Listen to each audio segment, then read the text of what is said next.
When I read a script that I feel like is a story or a role that is something I have to do or I want to be a part of, it's a feeling of like claustrophobia or pressure at first, and like a feeling that I need to be a part of it, and then thinking what's the audition process going to be, and how do I get as close to this goal as possible, because as we all know, the answer is more often no than it is a yes. But you know, I said this to a friend recently, like getting very close to a role or getting a lot of callbacks or being one of the last three but then not getting it, that is not a clear loss.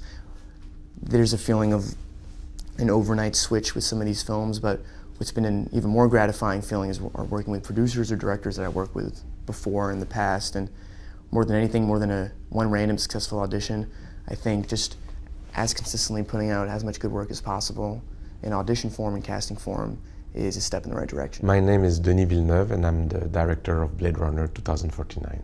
I'm from the documentary world. I tried to make a short story. I did several documentaries for Canadian Broadcasting Corporation, CBC, the French part of it, for Radio-Canada. And then I worked at the National Film Board to make my first documentary there. And from there, my soul, I wanted to do fiction.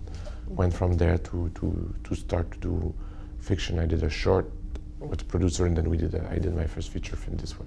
There's a famous producer in Montreal. His name is Roger Frappier, and he wanted to meet the generation of new filmmakers. And he decided to create a feature film made of 6 short films. Half of them would be directed by a female director, the other half by male director. And those short films will be linked together, made as a whole, and presented in the theater later, so as a whole feature film. I was one of the directors, and after that the movie was quite a nice little success at home. It went to Cannes, and so after that the producer offered me to produce my first feature. So it was like offered on a silver plate, I must say.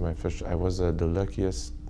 Yeah. I think honesty and being as open a book as possible, I think that was the biggest takeaway from the drama high school I went to for me was keep your heart on your sleeve as an actor. That's your instrument. Your ability to make yourself an open wound is what will communicate to the audience and hopefully serve as a therapeutic device for people experiencing something similar to the story. I think that's true of Call Me By Your Name, and we just did the interview with Daniel Kaluuya, and I think that's true of Get Out as well. As it relates to working more professionally and outside of a academically dramatic environment, I think it's adaptability. That's like the strongest suit you can have as an actor. The experience working with Luca Guadagnino is different than the experience working with Greta Gerwig. It was different from the experience working with Christopher Nolan.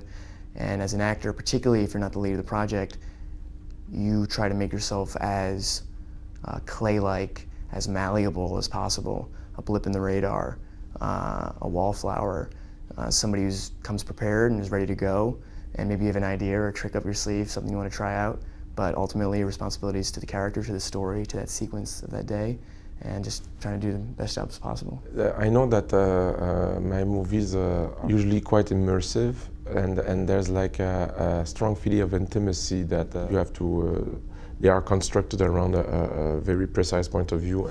The more I work with them, the more I feel comfortable, and I love working with actors, and the more I feel inspired. I'm trying, when I cast my actors, to, I hope, my big desire is to meet people that will inspire me, and it's not all, the actors are all different. I love when someone is an author himself, meaning that it will develop his very own point of view about the character, bring ideas on the set that will surprise me.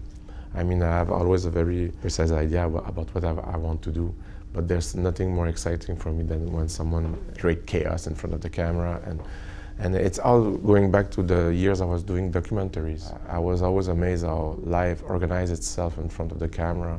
From chaos becomes poetry, and this excitement of the spontaneity of life, I find it back with actors, and I'm trying to create environments on sets that will be that will allow those things to happen. I try to give them the space as much as possible, so they feel that they have the space to bring ideas.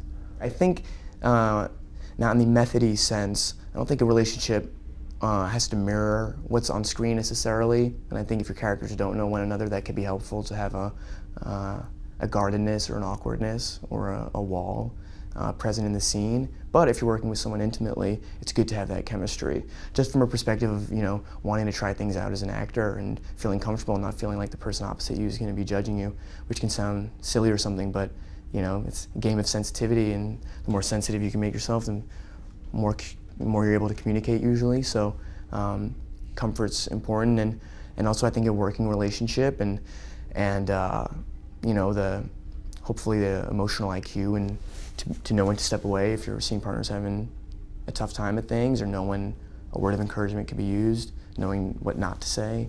But ultimately trying to be the greatest ensemble member as possible, keeping in mind that it's a marathon and not a sprint, and particularly if you are one of the leads on a project that, you know, you're a tone setter of sorts. So you can't exclusively be concerned about your performance, and actually often your performance is aided if you can put your collective conscious on somebody else in the scene or on the story or on the script, and not, you know, what's happening to that line or what inflection you want to use or what have you.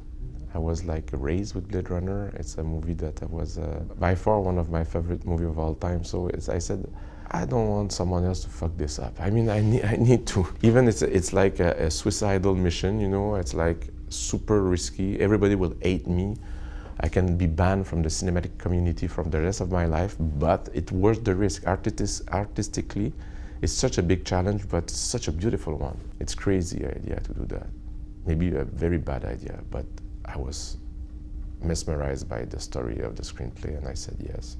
There was a lot of female parts, strong female characters, not like anything I have read before. There were more female characters in the movie than there's a male protagonist, and that I thought was really faithful to the first movie that had the same kind of quality. There was hints of the melancholy of the first movie too that I thought was very important. They were there. There were the germs, the seeds for that. Sorry, the seeds for that melancholia were in the screenplay, and that reassured me. That's what makes me want to be an artist. That's what makes me want to be an actor. Is that feeling of flow, and like I heard someone say it to me once before. Like, it can be stapling papers, or it can be playing the piano, or it can be acting. I think when you lose yourself, when you find that certain feeling, that's what's exciting, and more exciting than, you know, being at home 8 hours before you do the scene and thinking that's the scene that I feel that climax and lose myself in. But rather, you know, you're in the middle of the scene and in no cheesy way, but just feeling like, oh, I don't know what happened there. That was